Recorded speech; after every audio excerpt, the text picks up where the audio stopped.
အလုံးမဲမင်္ဂလာပါဒီနေ့မှာတော့ proceed နဲ့ပတ်သက်တဲ့အကြောင်းအရာလေးကိုလေ့လာကြရအောင် proceed is a verb proceed ဆိုတာ verb တစ်ခုဖြစ်တယ် it means to continue or to move forward ဆက်ပြီးတော့ဆောင်ရွက်ပါရှေ့ဆက်သွားပါလို့အဓိပ္ပာယ်ရတယ် for example ဥပမာအနေနဲ့ကြည့်မယ်ဆိုရင် please proceed to the next page နောက်စာမျက်နှာကိုရှေ့ဆက်သွားပါ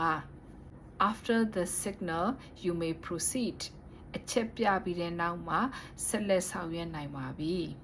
The meeting will proceed as planned. အစည်းအဝေးကိုကြိုတင်စီစဉ်ထားတဲ့အတိုင်းဆက်လက်ကျင်းပသွားမှာဖြစ်ပါတယ်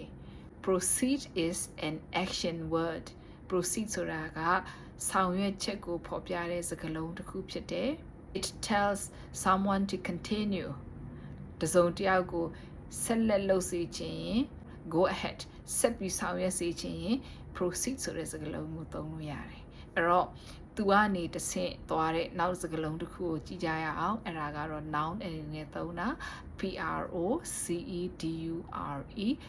procedure ဒီနေရာမှာ3 syllables ရှိတယ်အဲ့ဒါကိုကျွန်တော်တို့က ce ဆိုတဲ့ second syllable ကိုဖိပြီးတော့မှဆိုမယ် D ကိုကျွန်တော်တို့ D တန်မထွက်ပဲနဲ့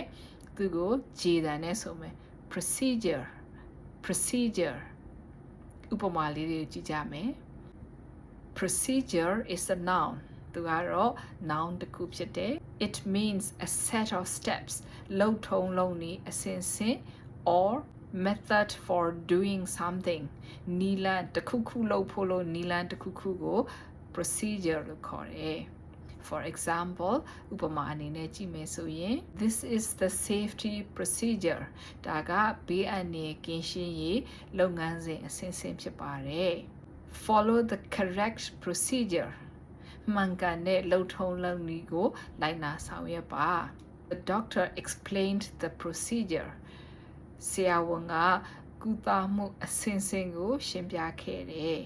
procedure လို့ပြောလို့ရှိရင်လှုပ်ထုံးလုံးနည်းအစဉ်စဉ်နီလန် proceed လို့ပြောရင် continue ဆက်လက်ဆောင်ရွက်တဲ့ရှေ့ဆက်သွားတယ်လို့အဓိပ္ပာယ်ရတယ်အဲ့တော့ဒီနေရာမှာကျွန်တော်တို့တစ်ခုမှားရမှာကရှိသေးတယ် I need to go to the hospital for a procedure ကျွန်မဆေးရုံကို procedure လုပ်ဖို့သွားစရာလိုတယ်လို့ပြောရင်ဒါပါအဓိပ္ပာယ်လဲ What does that mean exactly သူအဓိပ္ပာယ်တိတိကျကျပါလဲ Well when a doctor says you need a procedure ဆရာဝန်က procedure လုပ်ဖို့လိုပြီလို့ပြောရင်ပါလဲကြည့်ရအောင် That means သူအဓိပ္ပာယ်က they want to do some medical intervention at a hospital ဆေးရုံမှာကုသမှုအစဉ်စဉ်ကိုဆောင်ရွက်เสียရှိတယ်ဒါကြောင့်ဆေးရုံလာပါလို့ပြောတာအဲ့တော့သူ့ရဲ့အဓိပ္ပာယ်ကကျယ်ဝန်းတယ် it could be a test စမ်းသပ်တာလည်းဖြစ်နိုင်တယ် a treatment ကုသမှုခံယူရတာလည်းဖြစ်နိုင်တယ် or something more involved အဲ့ဒီထက်ပိုတဲ့အဆင့်တွေလည်းဖြစ်နိုင်တယ်ပဲစိတ်ကုသတာကလည်းဒီ procedure ထဲမှာပါတယ်ဒါပေမဲ့ procedure တိုင်းကခွဲစိတ်ကုသမှုခံယူစရာမလိုဘူးအဲ့ဒါလေးကွယ်ကွယ်ပြပြသိစေချင်တယ် now နေ့တွေမှာ proceed နဲ့ဘယ်လိုမျိုး proposition တွေနဲ့တွဲပြီးတော့မှ3-4-3ထားရှိတယ်ဆိုတာကိုဆက်ပြီးတော့လေ့လာကြရအောင်ဒီနေ့ကတော့ဒီလောက်ပါပဲအားလုံးကိုကျေးဇူးတင်ပါတယ်